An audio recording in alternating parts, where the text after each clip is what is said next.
Өнөөдөр оновчтой сэтгэлгээний үнцэн ба Христийг дагахын үнцэн гэсэн сэдвээр та бүхэнтэй хамт Бурханыхаа сургаалаас судлая. Библийн дагуу Бурхан өнөө үед биднийг чухам юунд үнцэн нөгөөсөө гэж хүсдэг юм бол оновчтой сэтгэлгээ болон Христийг дагах хоёрын аль нэгийг сонгох хэрэг гарахад алийг нь сонгохоо мэдэхгүй үе бий. Үүний нэгэн тод жишээ бол Саул хааны үед Бурхан иш үзүүлэгчээр дамжуулан Амалекчуудыг бүх мал сүрэгтэй нь устгах гэсэн үгээ Саул хаанд уламжлуулах үед Саул хаан Бурханы тушаасныг сонсоод мал сүргээс тарган тэнхлүүн хонь өхрийг нь амьд үлдээсэн байдаг. Үүнд нь иш үзүүлэгч Саул хаанд маш их харамссан сэтгэлээр Бурханы хүслийн дагуу бүгдийг нь устгахгүй, яагаад заримыг нь амьд аваад ирвэ гэж хэлдэг. Самуэль Саул хааныг ихэд хайрлсан. Гэвч Бурхан Саулыг би одооноос орхино гэж айлддаг.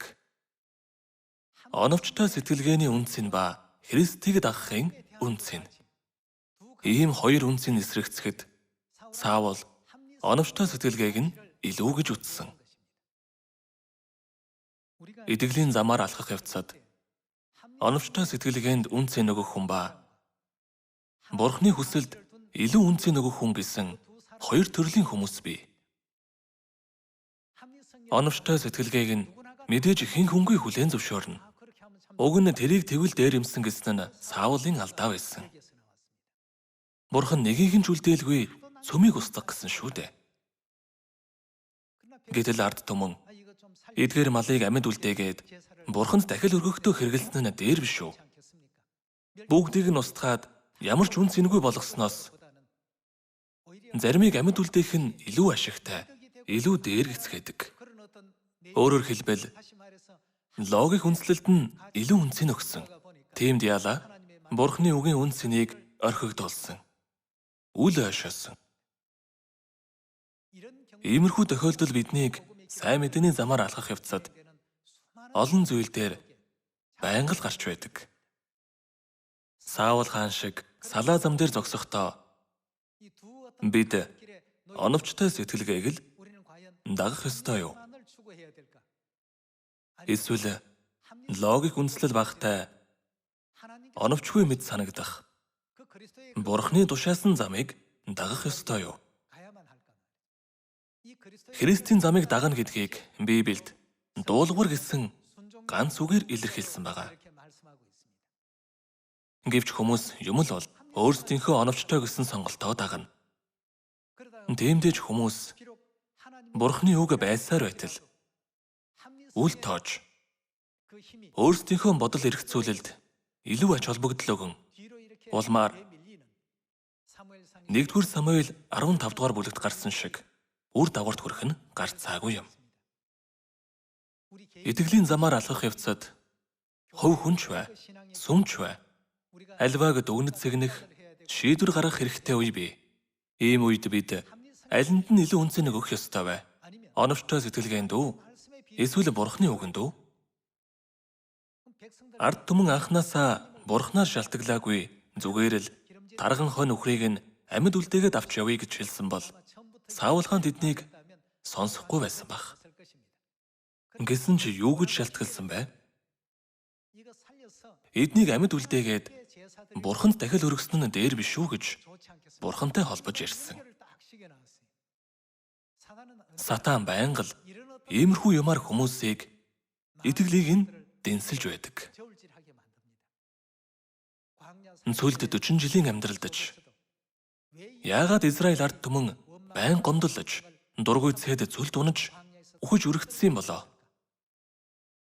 Бурхан өдөр нь үүлэн багнаар, шөнө нь галан багнаараа тэдний дунд хамт байгаагаа харуулж 40 жилийн турш маннаг бороо мэт буулган тэднийг өлсгөхгүй байлгаж өдөр бүр ийм юр бусын гайхамшгуудыг харуулж байсан ч гэсэн тэд цүлд унсанд нь шалтгаан байсан.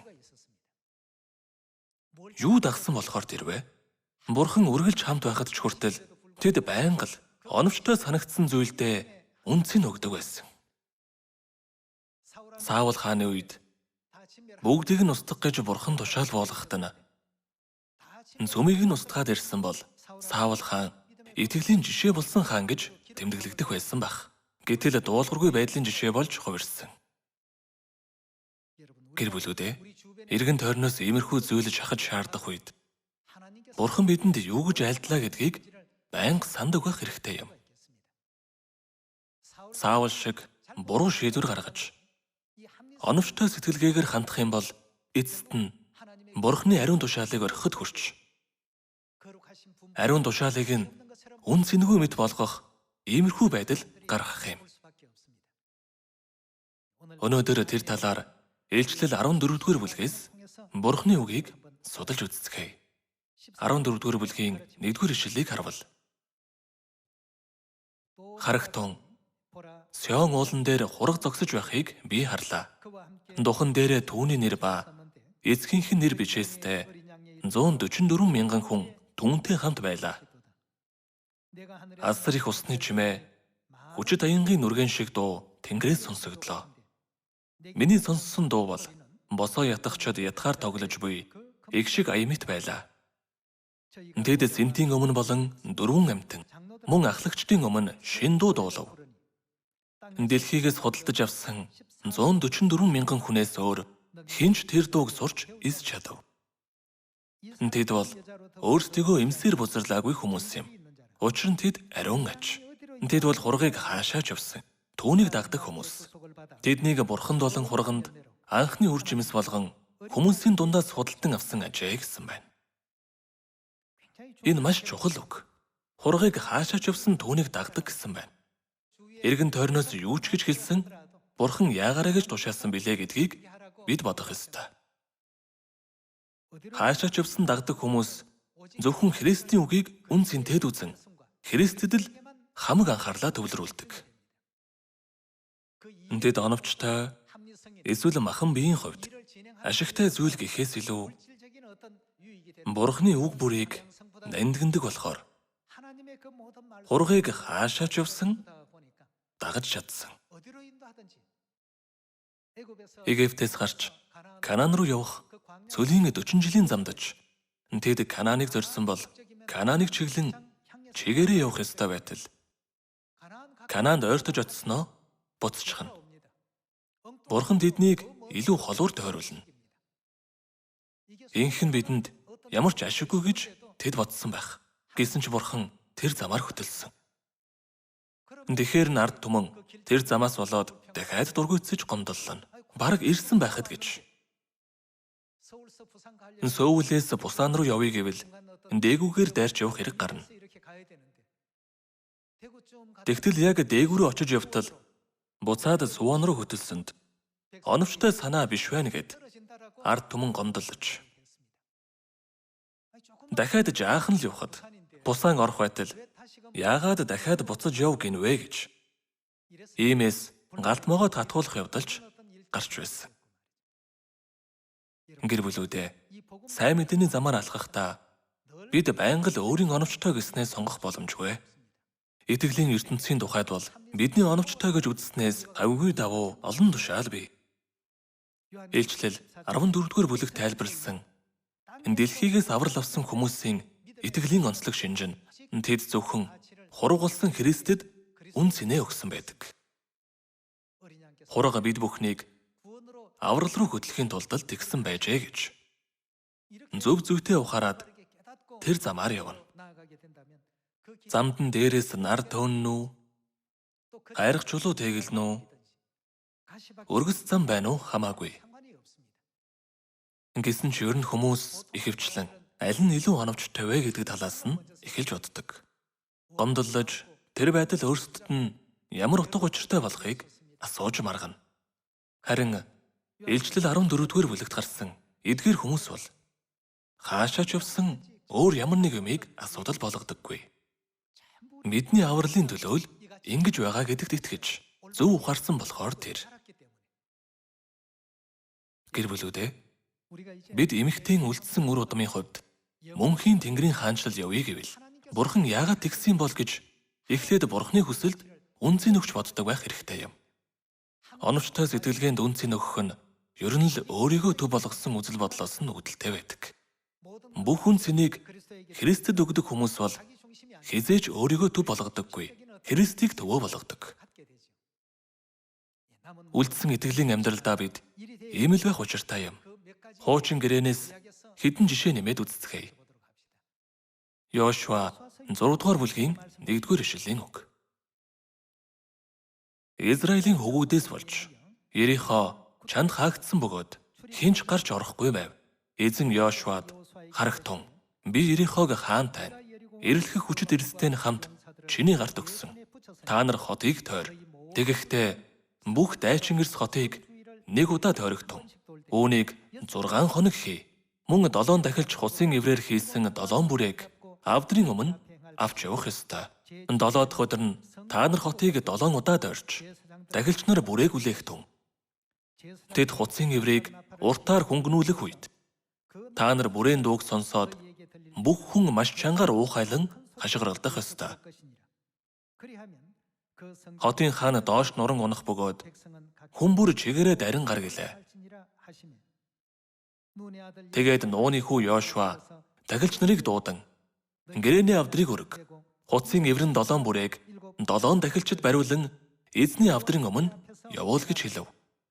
Тэгээд тэр ард олонд явж хотыг тойрон алхахтун. Эзний авдрын өмнө зэвсгэлсэн ирчүүдийг явуул гэж тушаав. Ерихо хотыг эзлэх явцад Бурхан тэдэнд Ерихо хотыг эзэлгэж тушаасан арга зам нь тиймч оновчтой санагдахааргүй арга байсан. Димийл тамир тэнхээ барахын нэмэр гэмээр.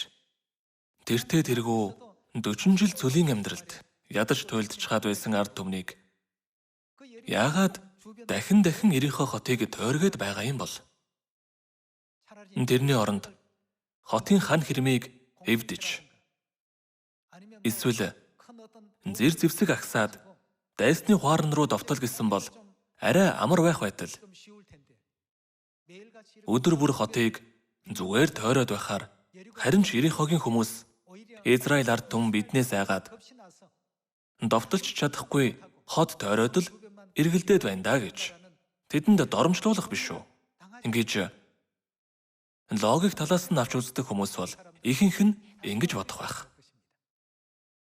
Гэсэн ч Христэд үнцийг өгсөн хүмүүсийн бодол өөр.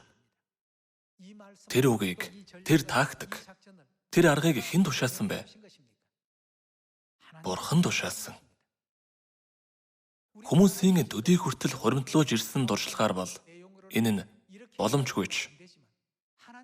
Бурханд авралын өөр арга зам байгаа гэсэн 100% итгэлээр өдөр бүр нэг удаа тойрч байгаад 7 дахь өдөр нь тэд 7 удаа тойрсон.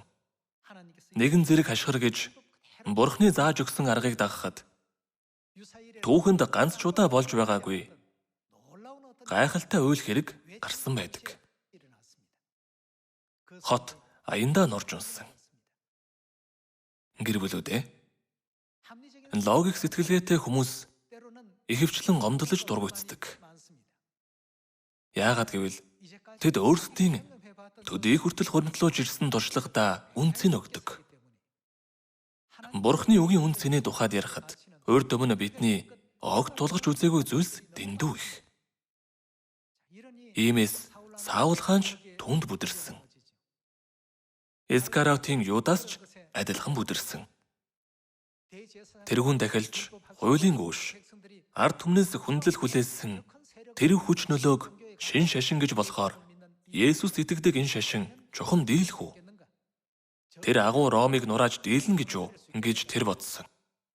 Логик сэтгэлгээний үүднээс л бүх зүйлд ханддаг болохоор Христэд итгэх итгэл нь байнга сарниж алга болно.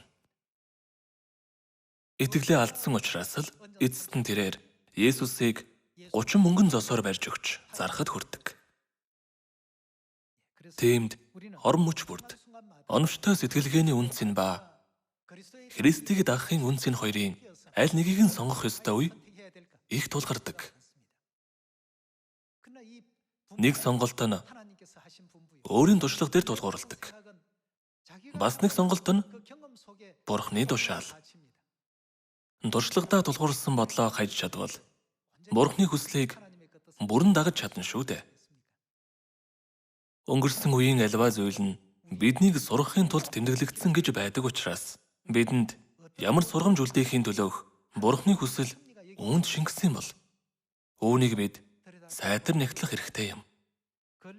Саяхан би нэлээд олон ах эгч дүү нартай уулзсан. Хүн хүний санаа бодлыг сонсохоор оновчтой сэтгэлгээнд үнцэн өгдөг хүмүүс ч байна. Энэ тал дээр жаахан таарвхан ч гэлээ. Бурхныг төвөө болгоод зүтгэж байгаа гэр бүлүүдэж байна.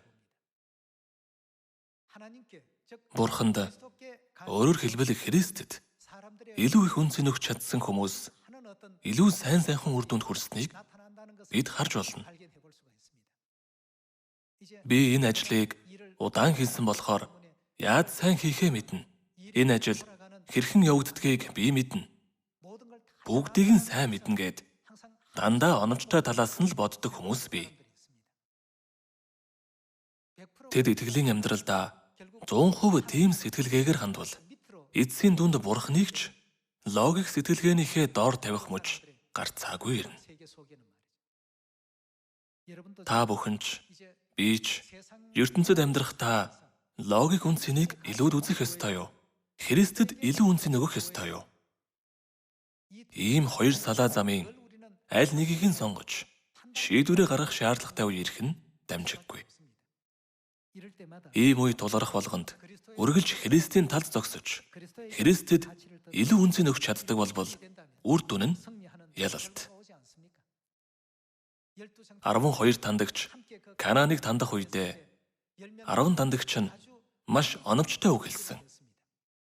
Тэдний бие бялдрыг харахад авраг ургийнхан тэд хүн шиг харин бид зарцаа мэт гэж үнэн байдлыг маш оновчтойгоор хэлсэн.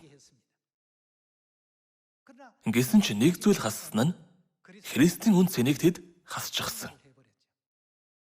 Тэр Канаан нутгийг хэн өгнө гэж амласан бэ? Бурхан өгнө гэж амласан шүү дээ. Тэд логик сэтгэлгээгээ хойш тавиад Христэд хамаг үн цэнэ өгч үүгээр өөрсдийгөө зэвсэглэх ёстой байсан. Гэтэл тэд тэгж чадаагүй учраас тэдний ирээд тавьсан тайлна нь хүмүүсийг гомдолж дургүйцэд хүргэсэн.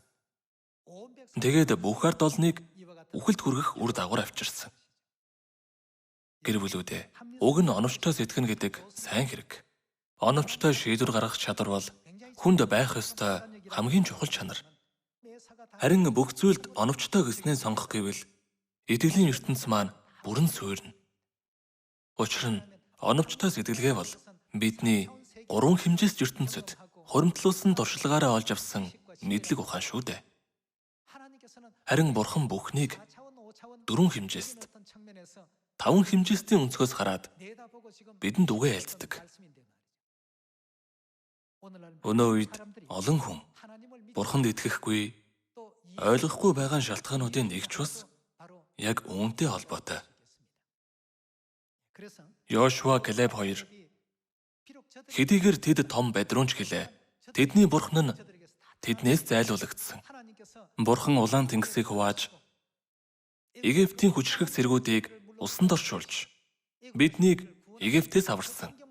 Тэд бүгд бидний хоол болно гэж хэлдэг.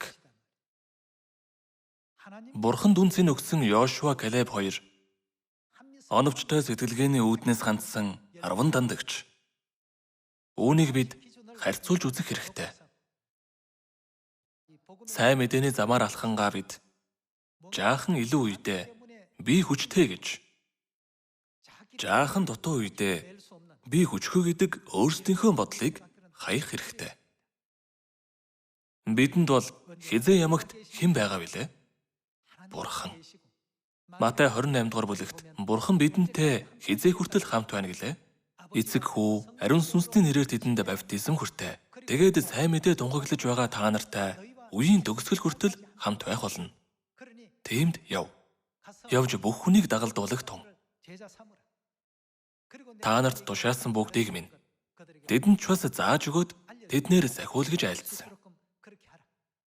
Бид англи хэлж мэдэхгүй юм чинь яаж самаар дэлхийн хязгаар хүртэл явах юм? Араб хэлж мэдэхгүй байж яаж явах юм? Би испани хэл мэдэхгүй. Яаж испани хэлтэй орнууд руу очоод сайн мэдээ тунхаглах юм? Африкт франц хэлтэй орн их байдаг гэсэн. Би франц хэл мэдэхгүй юм чинь яаж явах юм гэж. Олон хүн нэн тэргуунд логик талаас нь бодож дүгнэж цэгэндэг. Хүн ер нь ийм байдлаар дүгнэхээс өөр аргагүй л дээ. Гэсэн ч тэр шийдвэр дээрээ бид юу нэмэх ёстой вэ? Христийн үн цэнийг дээр нь нэмэх ёстой. Бодит байдал тийм ч хэлээ. Бурхан бүгдийг хийж чадах зам бидэнд нээсэн гэсэн шүү дээ гэж. Франц хэл дээр гарсан манай үнний номыг уншиж ухаарад амралтын өдөрт сахиж, алгасал баярт сахиад тэр хүн франц хэлтэй оронд сайн мэдээ тунхаглах үйлчлэгч болж болно шүү дээ. Тэр бүхний учрыг бид мэдэхгүй ч Бурхан бүгдийг мэдээд удирдах байгаа. Дахиад нэг ишлэл нэмээд үзье. Шүүгчд 7 дугаар бүлгийн 1-р ишлэлээс хамтдаа харъя. Дараа нь Еруббаал буюу Гидеон болон түүний хамт байсан бүх ард олон эртлэн босож Хародын булгийн дэргэд хуарагнан бов. Медианчуудын зэргийн хуаран хөндийд тэднээс умард зүгт морийн долгон хажууд байлаа. Эзэн Гидеонд Медианчуудыг Израилийн гарт өгөхөд чамтай байгаа хүмүүс хэтэрхий олон байна. Израиль, би өөрийн гараар өөрийгөө аварсан гэж намайг эсэргүүцэн сайрхах вэ? Тиймээс одоо ард олны жихэнд айж сүрдэж байгаа хэн боловч буц. Гэлиад уулаас эртхэн холдогтун гэж тунхаглав. Ингэхэд 22 мянган хүн буцаж 10 мянган хүн үлдэв гэжээ. 22 мянган хүн яагаад буцхаас өөр аргагүй болсон юм бол? Яагаад тэдэнд айдас төрсөн юм бол? Учир нь тэд хүний бодлыг нэн тэргүнд тавьсан. Дайсан нь 135 мянга, харин өөрсдөө арай чамаа 32 мянга байсан. Оновчтой сэтгэлгээний үүднээс бодит ертөнцийн нөхцөл байдлыг тооцоолохоор хүний тоогоорч нөгөө тал нь олон. Зэр зэвсгээ харьцуулахад ч өөрсдөд нь маш дутуу санагдаж. Дээрээс нь Бурхан гинэт цэргүүдийн тоо олон байна. Цөөлгөж айлтгад. Энэ яавч бүтэхгүй. Шал дэмий энэ дайнд оролцоод нохоон үхлээр үхэх юм биш үү гэж бодоод 22 мянган хүн буцаад явсан. Тэд логик зүйлд нь үнцэн өгдөг хүмүүс. Бурханд үн цэнэ өгсөн бол 135 мянга биш. 1 сая 350 мянган хүн байсан ч айх учиргүй шүү дээ. Бурханы нүдэнд энэ дэлхий хувингийн тусал ус мэт. Дэнсэн дээрх тоосны ширхэг төдий гэж бий. Бурханд үн цэн өгдөг хүмүүс нөхцөл байдлын оновчтой эсгэд автдаггүй. Өнгөрсөн эдгээр түүхээс бид итгэлийн үн цэнэ чухам юунд байлгах ёстой вэ? Өөрсдийн логик сэтгэлгээнд үү? Эсвэл Бурхан дүү гэдгээ ухаарах ёстой. 4-р ишлэлээс цааш нь уншъя. Эзэн Гидеонд ард олон мөн л дэндүү олон байна. Дайсны тоо 135 мянга хэвээрээ байхад харин Бурхан 10 мянган зэргийн тоог одоо ч олон байна гэж айлддаг. Гидеон Бурханд үн цэн өгдөггүй хүн байсан бол магадгүй сандаж твдэх байсан бах. Бурхан минь ийм юм байж болох уу? Бидэнд цэрэг нэмж өгсөн ч хүрэлцэхгүй байхад дахиад хас гэхээр биднийг яагараа гэсэн үг вэ? Би үүнийг хийж чадахгүй гэх байсан бах. Гэсэн ч тэрээр Бурханы хийгсний дагуу гүйцэтгсэн. Хэн хамт байх вэ? Бурхан хамт байх учраас энэ бүхэнд Бурханы гайхалтай арга төлөвлөгөө байж л таараа гэж тэр бодсон. Тийм учраас Илчлэл 14-р бүлэгт гардаг дэлхийгээс худалдаж авсан тэдгээр итгэгч шиг Бурхан хөтөлж байгаа учраас хаашаа ч явсан дагна гэд хас гэх үед нь хасаад илүү нэмж өгвөл бүрчих талархаж баяртай сэтгэлээр дагсан Гидеоны дүрхийг харцгаая. Эзэн Гидеонд ард олон үнэл дэндүү олон байна. Тэднийг ус руу дагуулan аваач. Тэнд би тэднийг чиний төлөө шалгая. Миний чамд энэ нь чамтай хамт явна гэж хэлсэн хүн чамтай хамт явах болно. Харин чамд энэ нь чамтай хамт явж болохгүй гэж хэлсэн бүхэн явах ёсгүй гэж айлтлаа. Ингээд Гидеон ард олныг ус руу дагуулan авчрав. Эзэн Гидеонд нохоо шиг хилээрээ ус толоох хүн бүрийг чи нэг талд гарга. Өвдөг дээрээ бүхийн усууж буй хүмүүсийг түүнчлэн салангад байлга гэв. Амандаа гараараа ойртуулан долоогч хүний тоо 300 хүрв.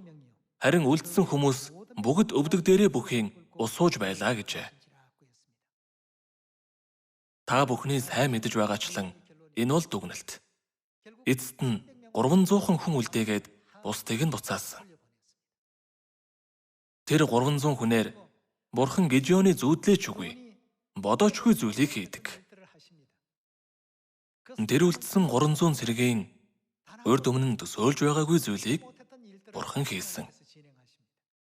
Бурханы удирдлага чигийг зүй ёсоор нь дагаад явтал хэдийгээр тэд 300 хүнтэй байсан ч ганц ч хүний амнаас эрсдээгүй. Эсвэргээрээ Медианы цэрэг өөр хоорондоо яасан билээ?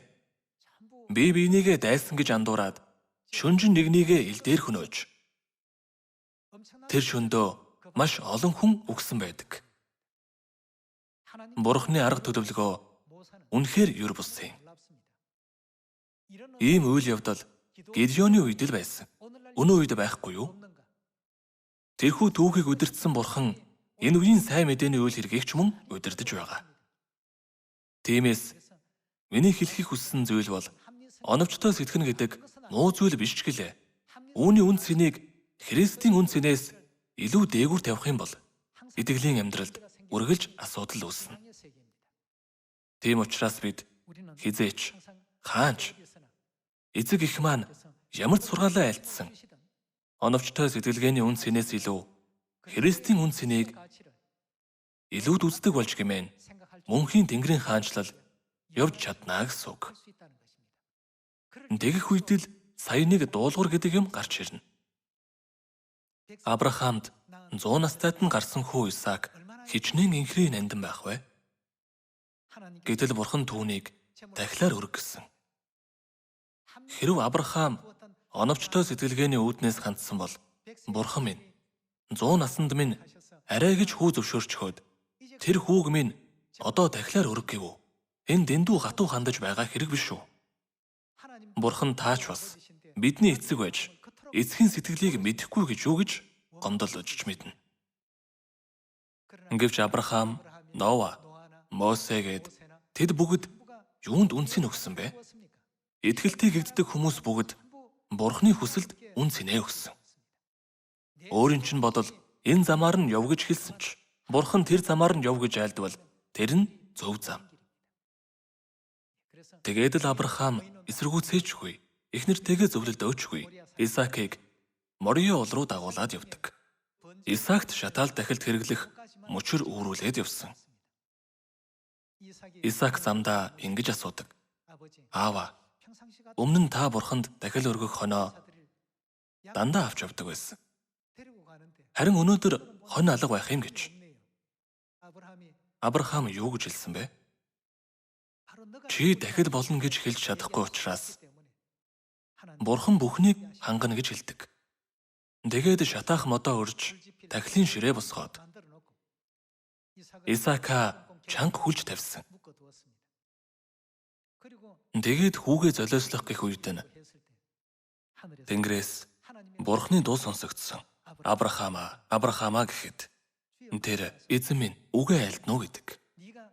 Бурхан чи хүний бодлоос илүү намайг ихэд үнэлдэхийг чинь би одоо мэдэж авлаа. 100 наснд чинь гарсан цорын ганц Исаака чи харамлаагүй тул чи юу ч хүссэн чамаас харамлах юм надад байна гэж юу гэдэг. Бурханд итгэдэггүй хүмүүс, Тэнгэрийн Канаанд орж чадахгүй хүмүүс хүний хувьд боломжит зүйлийг л эрэлхийлж түүнийг үнэл цэгнэж ирсэн хүмүүс. Ингэсэн ч Авраам өөрийнхөө бодлоос хамаагүй илүү зүйлийг сонгосон.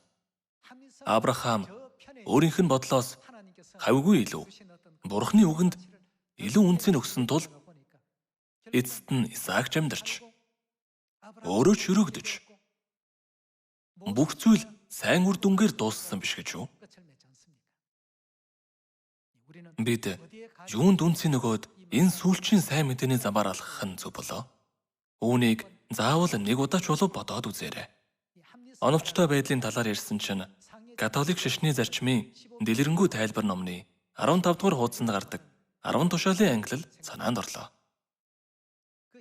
Тэр 10 тушаалыг Гиген Августины ангилал ба Филоны ангилал гэж ангилсан байдаг. Филоны ангилалд Библиэд тэмдэглэгдсэн 10 тушаал бичигдсэн байдаг. Харин Гиген Августины ангилал гэгддэг католик сүмийн 10 тушаалд амралтын өдрийг ариунаар сах гэсэн 4 дахь тушаалыг 3 дахь тушаал руу дээшээ оруулад эзний өдрийг сах гэж өөрчилсөн. Тэгээд доор нь ямар тайлбар бичсэн бэ? Филоны ангиллаас өөрөөр хэлбэл 4 дахь тушаал болох амралтын өдрийг ариунаар сах гэдэг тушаалаас Гиген Августины ангилал илүү оновчтой байгааг мэдэж болно гэж бий. Илүү оновчтой тул Бям гаргийн амралтын өдрийн мөргөлийн оронд Ням гаргийн мөргөл сахина гэж оруулсан. Бурхны үгийн үнцэнд огт ач холбогдол өгөөгүй. Та бид Христэд үнцэн өгдөг бол яах вэ? Тэнгэрийн хаанчлал явж Бурхны хайрыг хүртэнэ. Тэгээд Тэнгэрийн хаан дахилч болно. Тэнгэрийн хаанчлалын өвийг авна. Бид амьдралынхаа үн цэнийг чухам юунд өгч өдөр бүрийг өнгөрүүлэх үү гэдгээ нухацтай бодоод итгэлийн тосоо ариун гих бэлдэх 1 жил болгохыг хүсэх байна. Тийм үйлдэж үлдсэн амьдралдаа оновчтой сэтгэлгээ гэхээсээ Христийг дагахад илүү үнцэн өгч Бурхныг илүү их хүндэтгэхийг бүгдээс нь хүсээд үгээ өндөрлөе. Баярлалаа.